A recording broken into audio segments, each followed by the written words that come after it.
Mesdames et messieurs, comment dire bonsoir quand on est dans le couloir du mouroir, quand on voit les scènes du désespoir,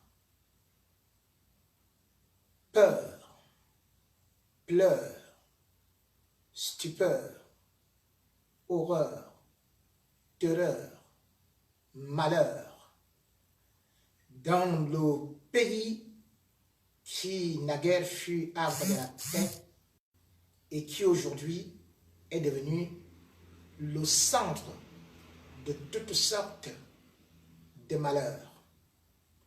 Malheur jusque dans les pleurs des centres pénitentiaires où chacun d'entre vous a pu vivre en live, en direct, ce qu'on peut qualifier de mutinerie en pleine prison centrale de Yaoundé, communément appelée la prison de Kondengui, qui a justement justifié son nom, qui a été donné par des ancêtres, qui en Béti avaient composé cela pour dire que c'était la colline et la forêt des gorilles. Dans ce Guantanamo, nous avons pu voir comment est-ce que des scènes de terreur se déroulaient avec la révolte des prisonniers. Nous avons entendu les coups de feu. Beaucoup n'ont pas eu à fermer l'œil parce qu'ils ont vécu ce traumatisme-là comme si c'était un film. Pourtant, c'est la réalité qui se passe dans notre pays. Et encore que là, ce n'est qu'un lever de rideau de ce qui risque de se passer encore parce que la situation ne fait que s'aggraver. Parce que plus les jours passent, plus la tension augmente, plus les méfaits viennent se greffer, plus on sent les portes de l'enfer s'ouvrir, comme disait Johnny Hallyday, plus on sent totalement qu'on se dirige directement vers l'enfer. Le bilan sera difficile à établir, tant sur le plan matériel. On a vu des quartiers partir en fumée, on a vu la bibliothèque en cendres, on a vu des quartiers totalement attaqués, on a vu comment est-ce que les unités de la police anti-émeute au milieu de la nuit étaient en train de tirer. Il y a des blessés et aussi il y a des déportés. Des blessés dont, par exemple, on parle de l'ancien Premier ministre Inoné Ephraim, qui est aussi le ministre de la Santé, l'ancien ministre de la Santé, Olangena, qui aurait reçu des blessures au niveau de la tête suite à ces émeutes et qui aurait été évacué dans un centre de santé. Par contre, ceux des pauvres qui sont blessés, ils ont été abandonnés au Kosovo, dans des quartiers populeux, où les gens sont entassés comme du bétail, attendant le dernier jour de la mort.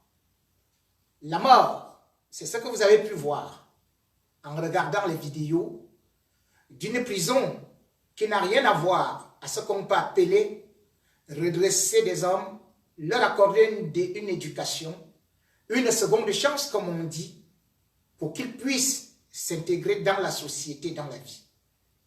La prison centrale de Yaoundé-Kondengui est ce que vous avez pu constater et que vous avez pu vivre hier. On arrive en tant que voleur de poules ou alors en tant qu'innocent, on ressort de là en tant que brigand. À une certaine période, Jean Lafontaine disait, ouvrez une école, vous fermerez une prison. Loin de ça, Paul Biya n'a ouvert ni école et n'a même pas été capable de construire des prisons.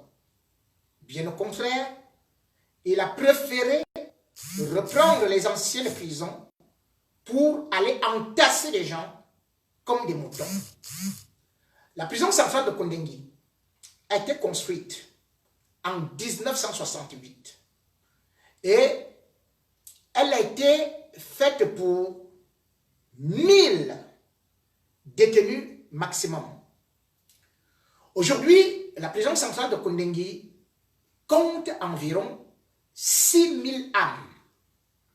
Et ce sont ces 1000 âmes-là qui, dans le désespoir, ont eu à crier leur mal-être. Et au lieu que le ministre de la Justice comprenne ces cris d'orfraie, ces pleurs venant des entrailles, il ne s'est pas déplacé parce que lui, grand magistrat hors hiérarchie, lui qui rêve de remplacer Paul Biya, lui qui est si vaniteux, a trouvé que ça ne valait pas la peine d'aller écouter les revendications, ne serait-ce que de ces prisonniers qui pourtant alertent depuis, crient depuis, parlent depuis, revendiquent depuis. Ce que vous avez pu voir hier n'est qu'une petite partie de ce qui existe à la prison centrale de Yaoundé.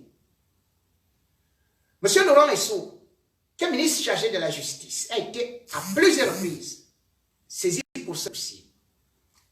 Moi-même, sortant de la prison, j'étais parti rencontrer parce que j'étais convoqué par celui qui était alors secrétaire général à la présidence, Jean-Marie Atambara, où je lui ai soumis les conditions de vie des prisonniers. Je lui ai donné des photos parce qu'il m'en avait exigé. Mais le voilà lui-même qui se retrouve dans ces conditions, sauf que un ministre, ancien ministre, ils vivent dans des quartiers spéciaux, à l'abri du besoin, parce qu'ils peuvent recevoir leur famille, parce qu'ils ont à manger. Or, à la prison centrale de Yaoundé, qu'est-ce qu'on mange?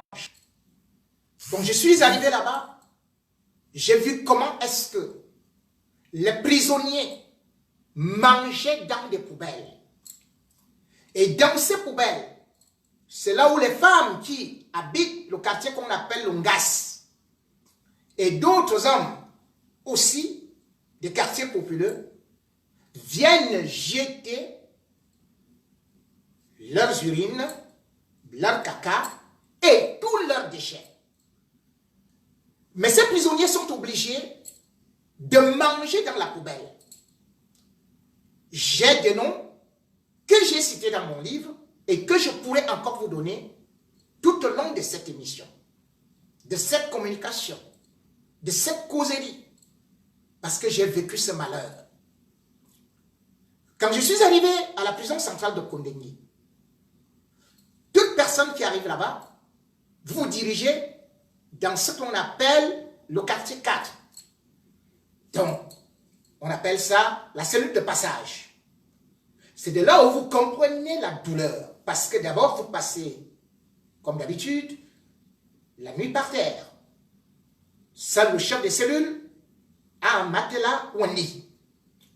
Et bien sûr, que quand vous y êtes, c'est là où les souris commencent à vous attaquer. Et la prison est répartie en plusieurs quartiers. Ce que vous avez vu hier, c'est là surtout qu'on appelle le Kosovo. C'est-à-dire des quartiers, des gens qui sont des grands brigands, qui ont été arrachés à leur famille et qui arrivent là. Parce que je ne voudrais pas vous présenter tous les quartiers, par exemple comme le quartier numéro 1 qui a été refait un peu par l'Union européenne. Je ne peux pas vous parler des quartiers spéciaux où se trouvent des gens comme les Mendozé, ou encore les Jean-Marie Atambara, ou encore les me bangouer comme ça. Mais je vais vous parler plus de ces quartiers où on entasse le monde et où on m'a envoyé. J'ai été envoyé au Kosovo. Le Kosovo a été conçu pour 300 places. Mais au Kosovo, il y a 3000 prisonniers.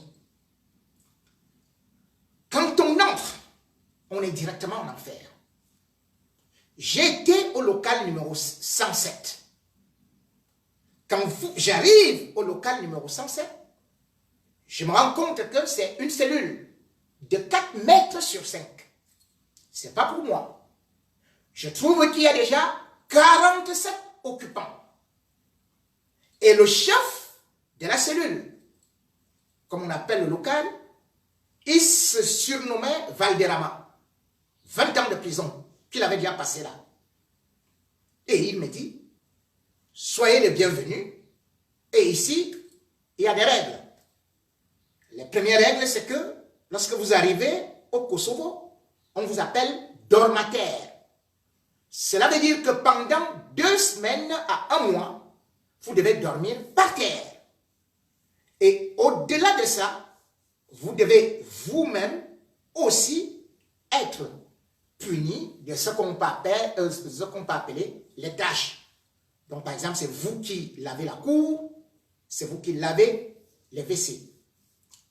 Imaginez donc que le quartier Kosovo, c'est le quartier 8 et le quartier 9. Et que vous vous retrouvez au moins avec 2400 personnes à 3000 personnes. C'est-à-dire que quand il n'y a pas beaucoup de gens au Kosovo, c'est 2400. Et actuellement, ils sont plus de 3000. Je dis bien que ça a été conçu pour 300 places. Et imaginez 3000 personnes pour 3 WC, qui sont d'ailleurs des WC turcs, d'autres sont bouchés. Vous ne pouvez même pas avoir une intimité. Les gens dorment par terre, dehors, parce que les cellules sont surchauffées. Je vous ai dit, j'étais là. J'ai trouvé 47 personnes, donc j'étais la 48e personne. Et chaque jour, ça augmente. C'est-à-dire que quand j'ai passé 2 semaines en prison, nous étions déjà 55. Et dans les autres cellules, il y avait 65, 70, voire 80 personnes. Donc imaginez la chambre de votre fille ou de votre petit garçon. On y entasse 60 à 80 personnes. Imaginez ce que ça peut être. C'est dans ces conditions que je suis arrivé là-bas. Et au Kosovo, il y a les anciens qui ont ce qu'on appelle les petits lits. Ça peut être 5 de 3 étages. On appelle ça les mandats. Les mandats, ça appartient aux anciens prisonniers. Dans les autres, vous êtes les dormataires. Et ce que les prisonniers revendiquaient hier, comme je vous ai dit, j'ai vu des gens manger dans la poubelle. Des bâtons de manioc périmés de plus de 2 semaines. Des bouts de pain ayant des règles de femme. Mais ils prennent, ils mangent. Parce qu'ils viennent d'où? On les arrête à l'ouest. On les arrête au Grand Nord. On les arrête dans les régions anglophones. Et on vient les entasser au Kosovo. Alors qu'il y a des prisons là-bas. Le Cameroun compte 73 prisons. Selon le ministre de la Justice, 16 000 places. Mais sur les 16 000 places, c'est selon ce qu'il dit.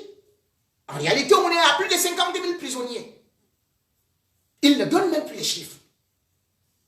Et imaginez donc que ces gens qui ne reçoivent pas des visites, parce que leurs familles sont loin, doivent manger quand?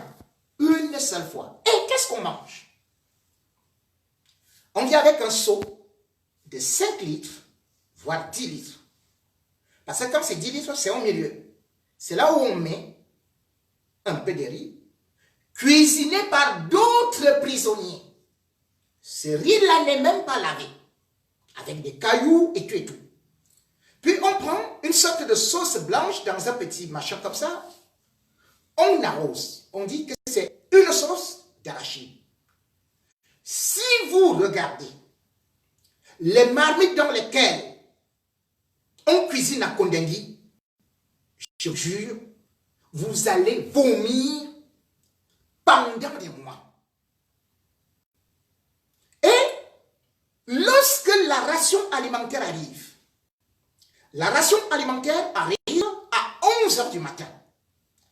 C'est les prisonniers qui viennent donc avec les chefs de salles, de cellules, de locales, comme on l'appelle là-bas, qui viennent. Vous avez un petit bol comme ça. C'est les autres qui ont une sorte de petit plat. Donc le petit bol du riz, c'est comme un verre d'eau. C'est là où on vous met. Et vous attendez le lendemain à 11 h. Vous attendez le lendemain. Ça c'est mardi, jeudi, dimanche. Après, il y a le haricot. Le haricot qui peut être dur, le haricot qui n'a même pas de sel, ou qui a trop de sel. Puis c'est les cuisiniers qui le font. C'est les prisonniers qui le font. On vient, on vous le sert de la même façon. Donc, quoi qu'on dise, vous êtes contraint de ne pas... C'est-à-dire que quand vous finissez à 11 h, à 11 h 2 minutes, vous avez trop faim. Et vous êtes soumis à l'esclavage. Et cet esclavage, c'est quoi? Ce que l'on appelle en prison les totems. Vous prennent en esclavage. Par exemple, il y a des jeunes enfants de 9 ans jusqu'à 15 ans qui sont à Kondengui. Et le quartier des enfants, quand j'y étais, c'était le quartier 13 qui a été divisé pour qu'on donne une partie à Tambabara. Ces enfants sont récupérés par des prisonniers qui ont déjà fait plus de 20 ans, voire 15 ans, qui sont là. Et qu'est-ce que ces enfants, à 22 h, deviennent? On leur donne un morceau de couscous, on leur donne un morceau de pain, et hop, on ferme ce qu'on appelle le manga, ces petits lits-là. Imaginez ce qui se passe. Les anciens prisonniers, ils ont des vaselines. Vous qui êtes dans la cellule, vous vivez ces horreurs avec des gamins qui crient.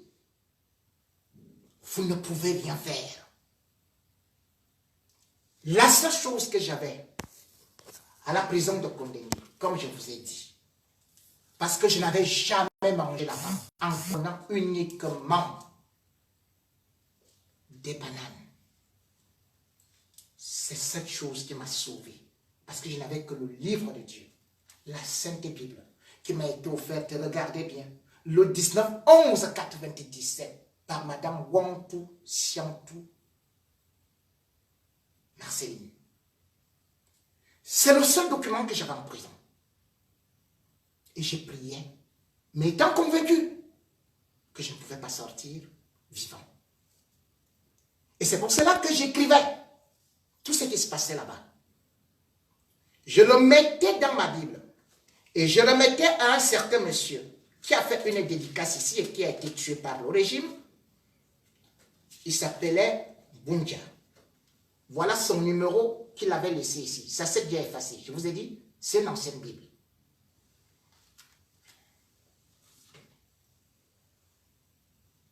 Mesdames et messieurs, le temps que j'ai passé à la prison centrale de Yaoundé, il m'a fallu au moins 2 ans pour pouvoir dormir. Parce que je me réveillais après ma sortie en sursautant. Parce que je revoyais les scènes d'horreur.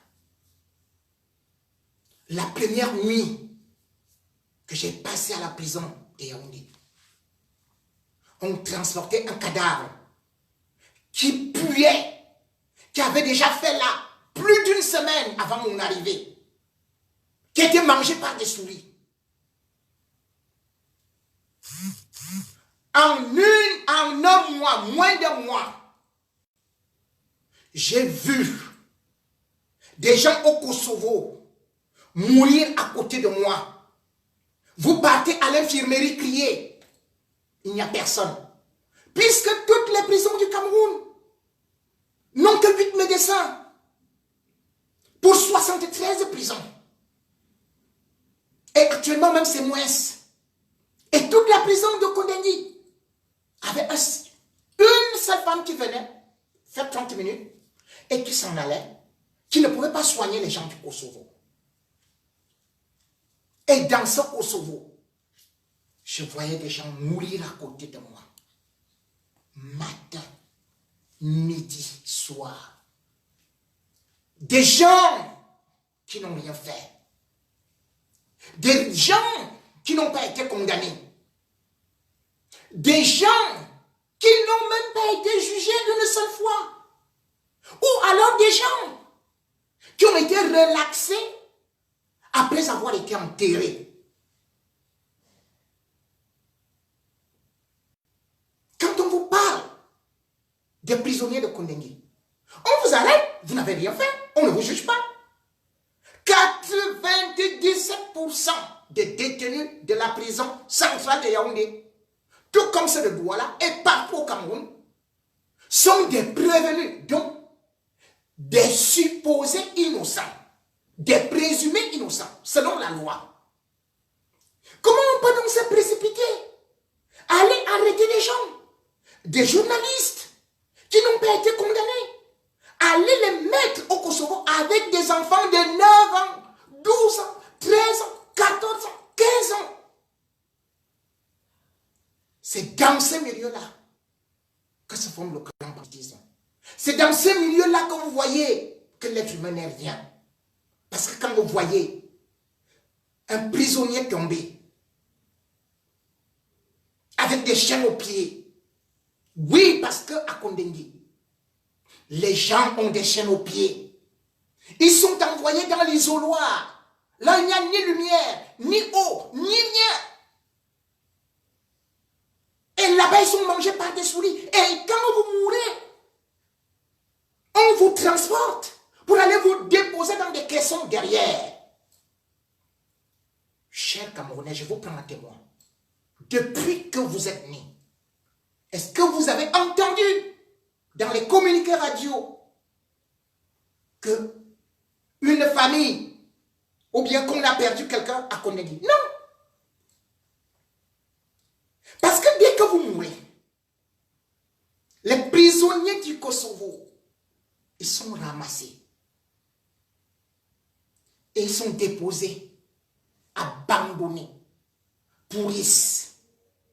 Et c'est tard que lorsque les organes humains sont prélevés, dont les dents, et ce qu'ils appellent l'eau de cadavre, qui sert souvent de poison, c'est-à-dire que quand un cadavre est en putréfaction, ils prélèvent ça, ils mettent dans des pénicillines, et c'est ça qu'ils revendent. C'est ça qu'on appelle poison là.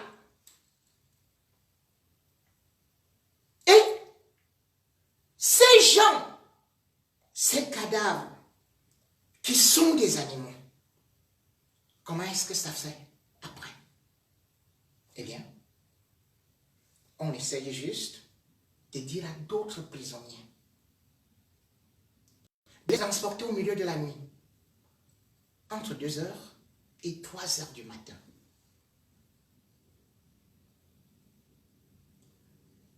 Ces prisonniers les transportent, les mettent dans un camion. Le même camion qui transporte aussi les prisonniers pour aller au palais de justice.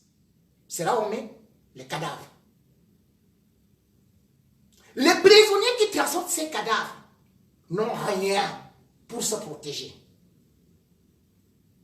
Et on arrive avec ces cadavres vers la route de Soie, avant l'université. On appelle là-bas le cimetière d'Onkolfoulou. C'est un cimetière communautaire.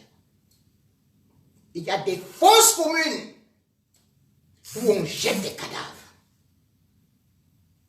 Et quelques pelletées de terre, c'est terminé. pas besoin. Parce que si je parle, beaucoup qui m'écoutent vont dire, mais c'est quelles histoires d'horreur qu'il est en train de raconter là? Peut-être c'est une imagination.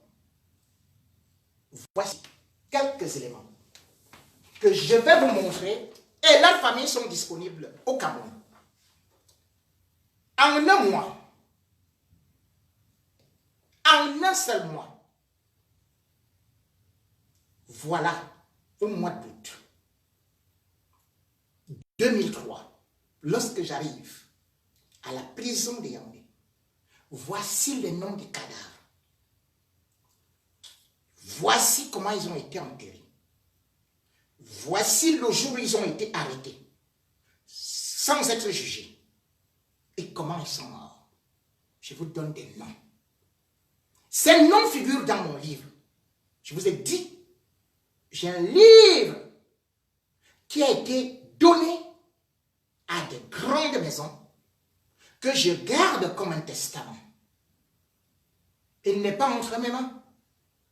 Il n'est plus entre mes mains. Parce que j'ai voulu le protéger.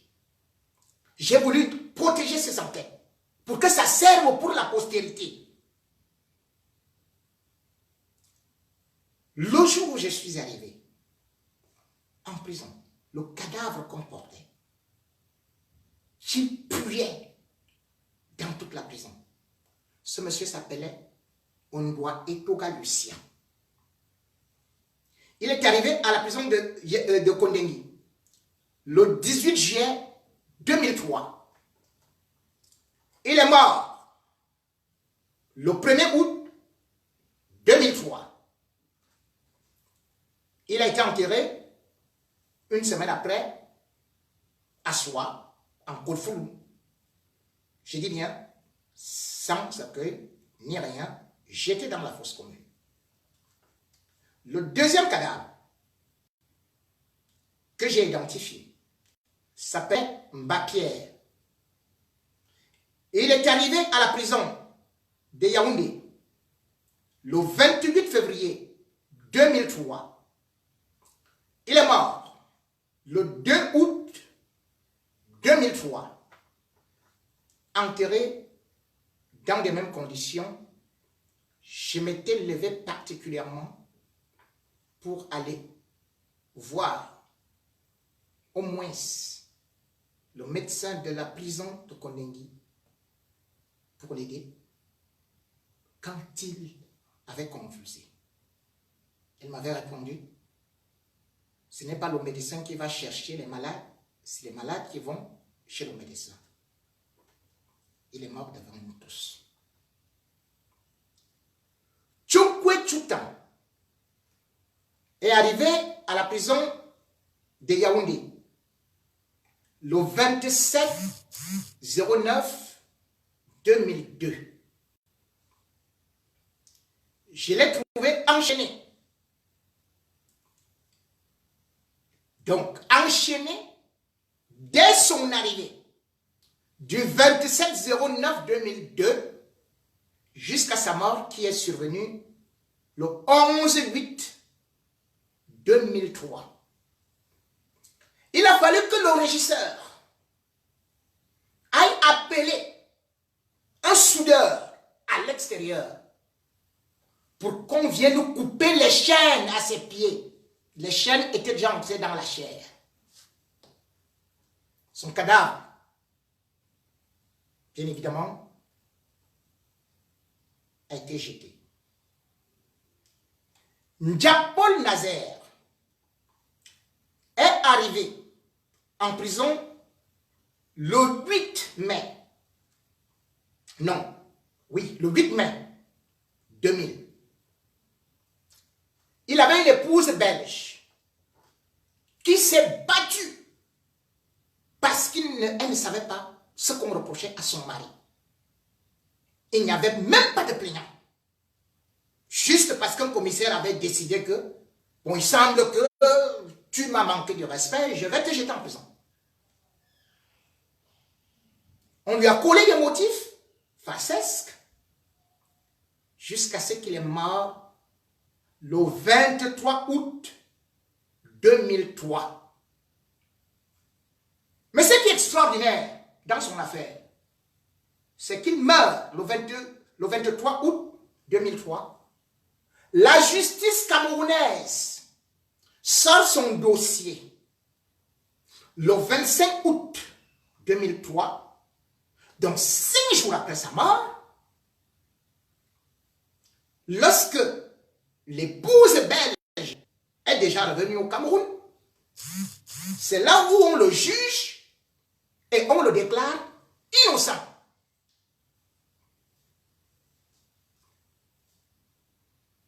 Je voudrais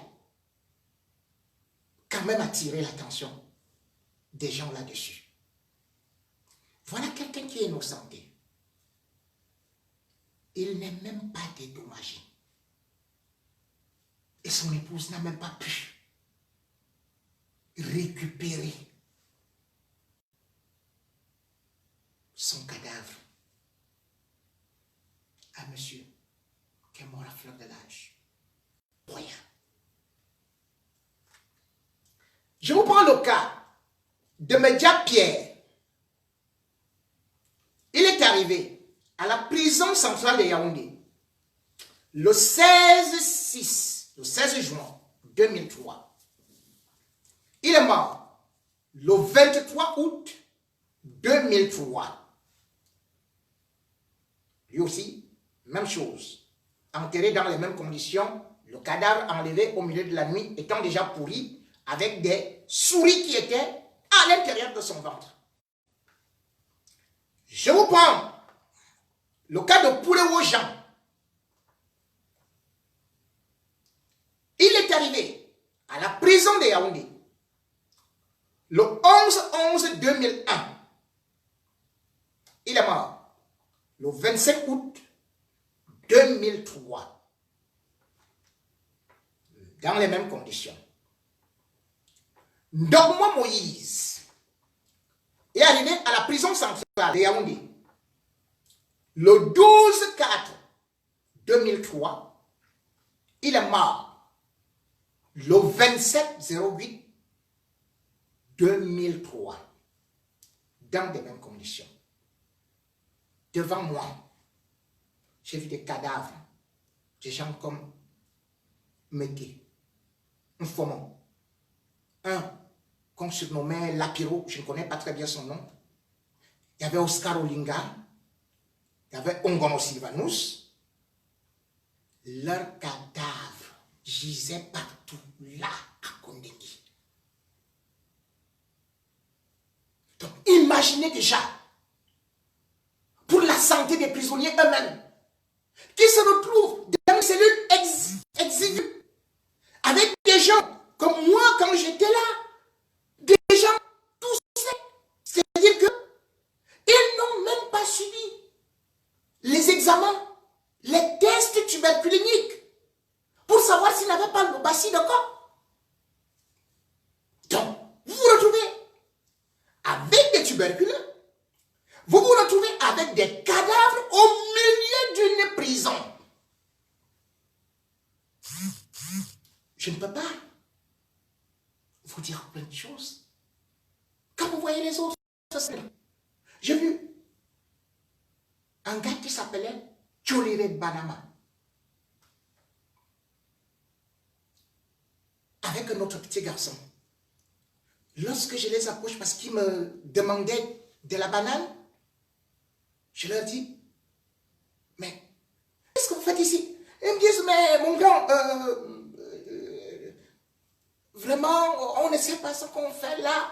C'est un qui essaie de se débrouiller, l'autre ne savent même pas s'exprimer. C'est là où ils me révèlent qu'ils ont été arrêtés parce qu'ils mangeaient dans la poubelle. Ils ont été arrêtés à Mokolo, là-bas. Puis ils ont été transférés à Yaoundé en 1994. Ils ont été accusés de vol de chèvres. Vol de chèvres. On les enlève de leur village, loin, dans le Grand Nord. On vient avec eux au tribunal militaire de Yaoundé.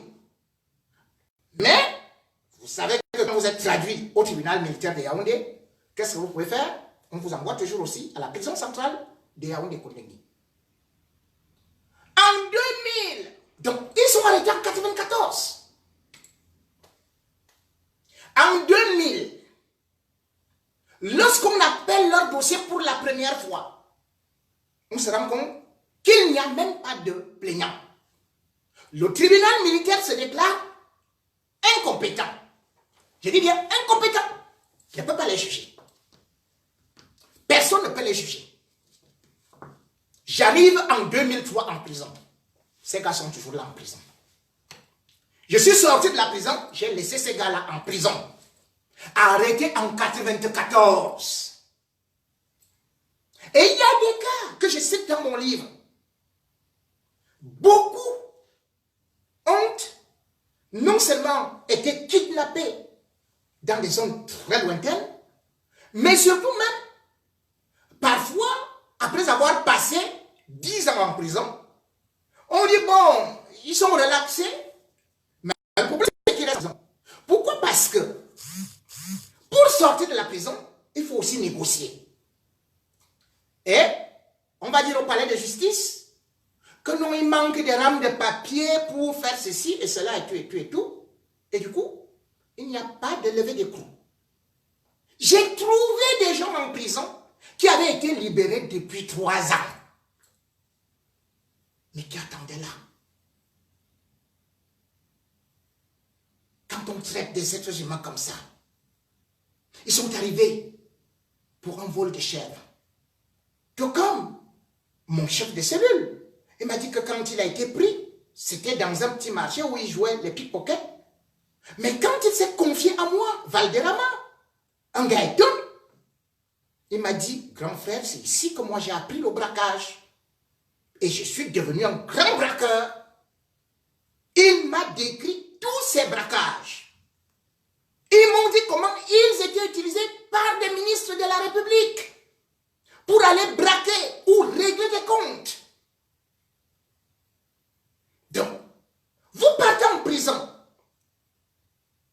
parce que vous n'avez commis aucun délit. Ou plutôt, vous avez commis un petit délit. Vous ressortez de là étant plutôt un grand bandit. Est-ce ça l'horreur de la prison? Joseph Proudhon disait en 1868 que la justice, c'est le respect de la dignité humaine. Quand on ne peut pas offrir à un prisonnier ne serait-ce qu'un matelas pour dormir, quand on ne peut pas offrir la justice à quelqu'un, quand on ne peut pas lui offrir la nourriture, alors que c'est Paul Biya qui lui-même a signé le décret par rapport à l'alimentation des prisonniers. Et dans ce décret, qui est le décret 092 base 58 du 29 mars 1992, est clair. Dans l'article 29, que tout prisonnier a droit à une ration alimentaire équilibrée et suffisante. C'est marqué, c'est Paul Biya qui a signé. Mais les prisonniers n'ont rien à manger. Parfois, c'est des missionnaires qui collectent des choses qu'on appelle ça caritas. En fin de l'année, on vient avec quelques bœufs. Mais quand ces bœufs arrivent, mais ils sont détournés par le régisseur, par l'intendant, par les gardiens de prison. Et qu'est-ce qu'on donne aux prisonniers? On leur donne les pattes et la tête. Ou les os. Je vous demande, quand vous arrivez à la prison de Kondengui,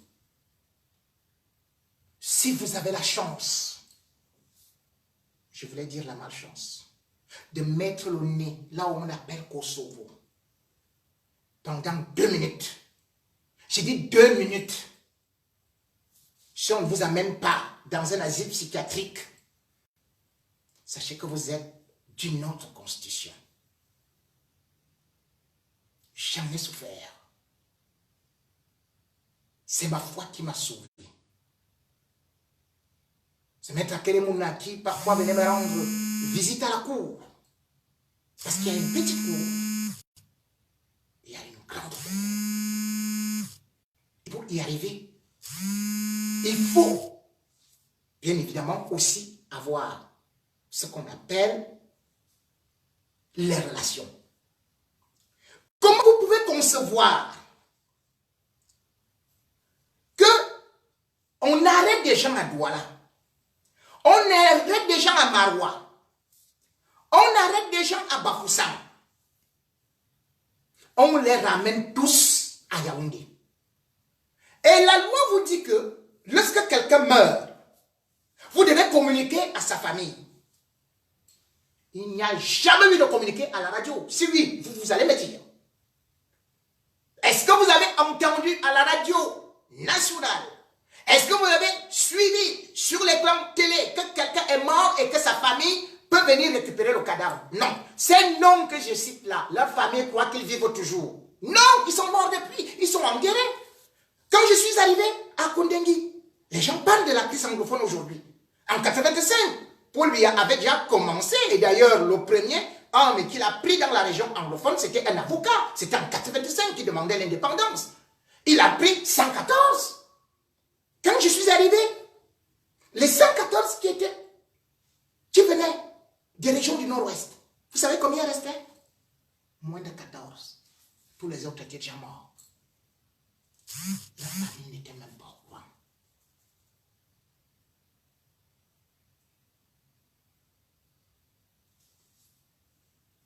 Et ça, vous appelez ça un état de droit, un état humain, un état de démocratie. Ça, c'est un état de barbarie. Ça, c'est un état de sauvagerie. Ça, c'est un état d'animaux. Parce que l'homme qui nous gouverne s'appelle l'homme lion. Et tout le monde chez lui, c'est un petit gibier. La révolte d'hier a entraîné, encore une fois de plus, des déportations. Mamadou Mouta, le vice-président du MRC, a été déporté. On ne sait pas là où il se trouve. Manchou Bibisi, qui était animateur dans les régions anglophones, à la radio, célèbre, il n'a jamais pris une arme. On l'a pris là-bas pour venir avec lui à Yaoundé. Il a passé le temps au sec. Et si vous avez pu constater quelque chose, c'est que les morts arrivent très rapidement, à peine on est déposé à Kondengui. C'est un autre épisode. Pourquoi parce que vous passez au sel? Et qu'est-ce qu'on vous fait au sel? On vous torture. On vous met du courant aux fesses. On vous met dans de l'eau.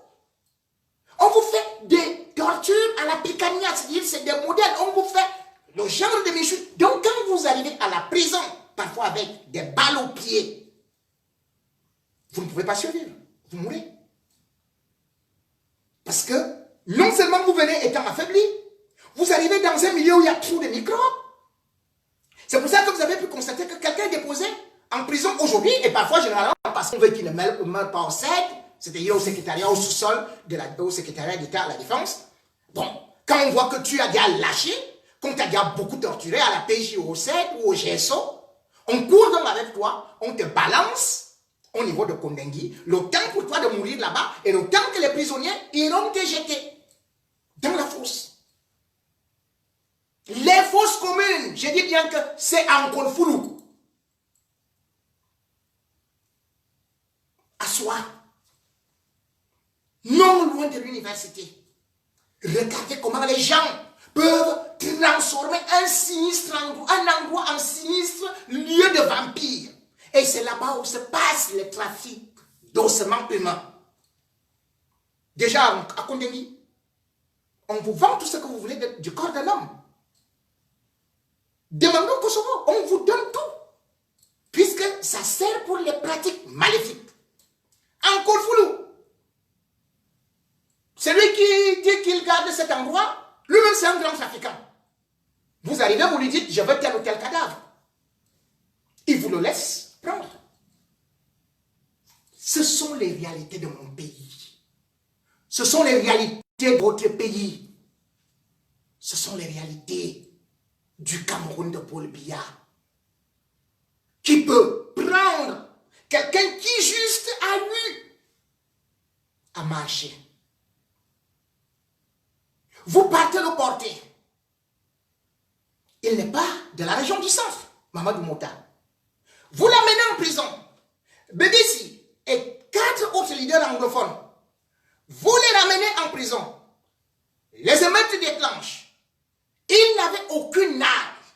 Vous les enlevez de la prison. Vous les déportez. Depuis quand on enlève quelqu'un de la prison pour le partir avec lui en cellule?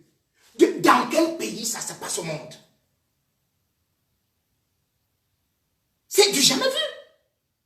Et son avocat n'a même pas accès à lui.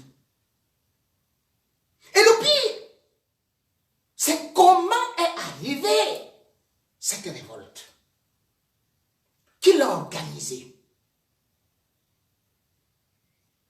C'est là la vraie question. Et les gens du gouvernement savent ce qui s'est passé. La semaine dernière, l'office de Mbengo, qui est sous-préfet à Douala, s'est présenté à la prison centrale de Yaoundé. Il voulait voir son père, mais n'avait pas de permis de visite. Et là, on lui a dit qu'il ne pouvait pas entrer. Mais Bengo s'est fâché. Il a dit, je ne suis pas n'importe qui. J'ai quand même dirigé ce pays. On va voir. Mais Bengo a grondé en prison. Et qu'est-ce qui s'est passé? Regardez la chronologie des faits.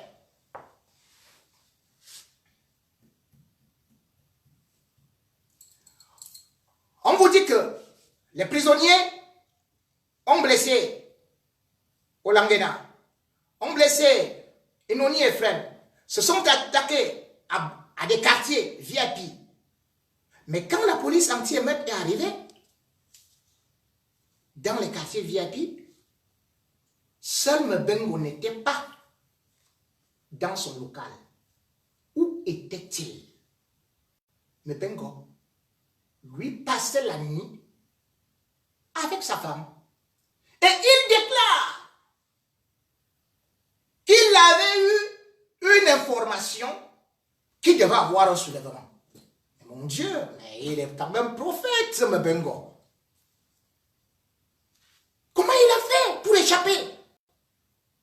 Alors que tous les autres ont été atteints. On a porté son ami qu'on appelle Atanakuna. Il pleurait comme un bébé. Avec en cherchant ses lunettes. Il pleurait non. Atanakuna. Son ami Mbengo ne l'a pas sauvé. Lui, il est parti parce qu'il savait ce qu'il avait déjà provoqué. Un détail.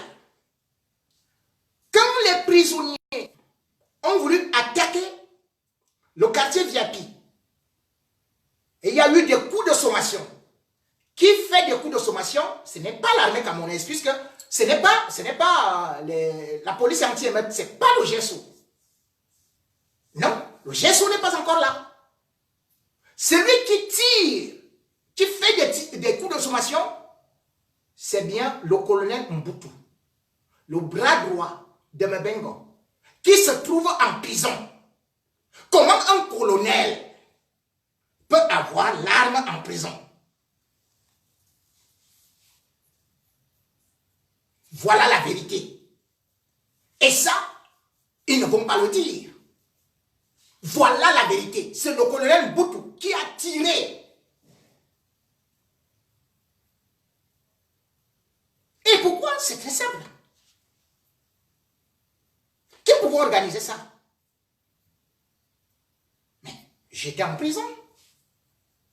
Depuis que la prison centrale de Kondengi existe, depuis qu'on envoie des ministres en prison, on a envoyé les anglophones en prison, il n'y a jamais eu de meurtre.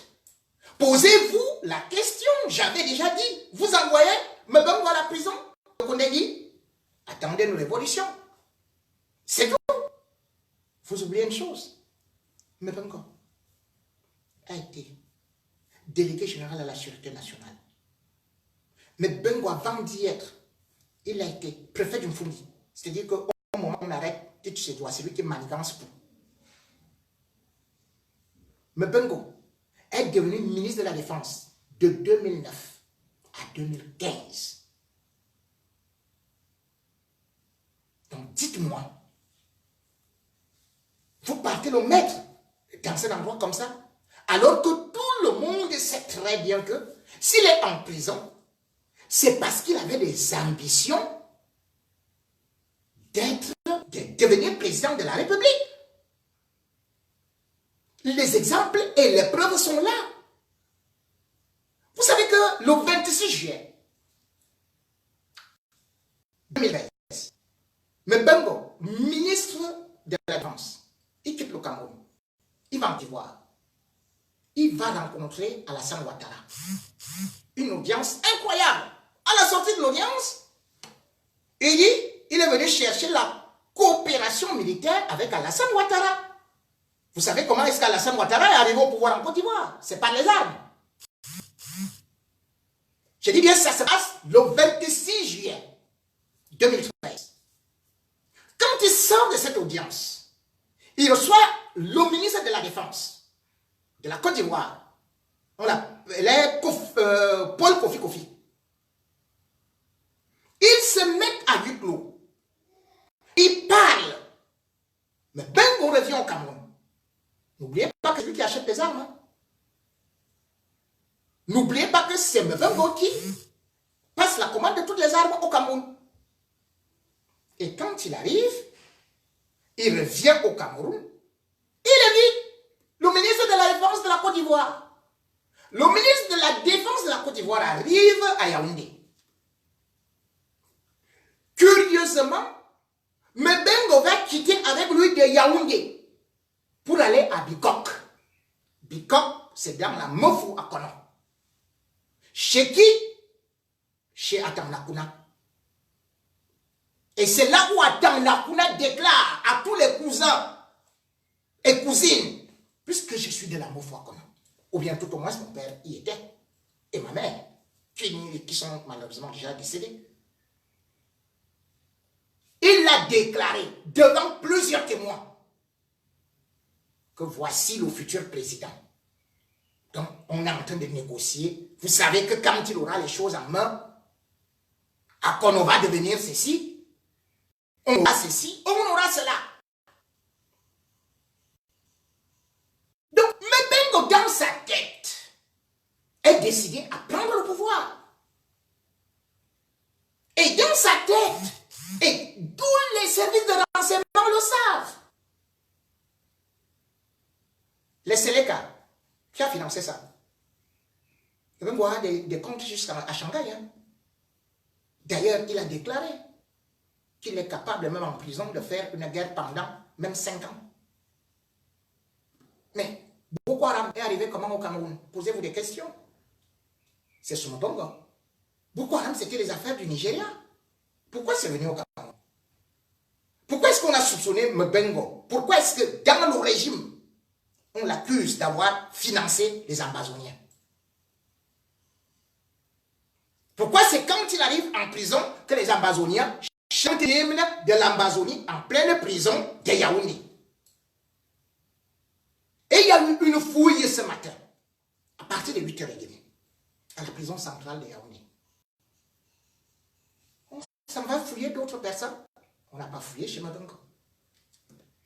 Et pourtant, je dis bien que son homme de main, le colonel Mboutou, a bel et bien tiré en l'air. C'est lui qui a fait les tirs de sommation. Quand on veut donc parler de la déstabilisation, on prend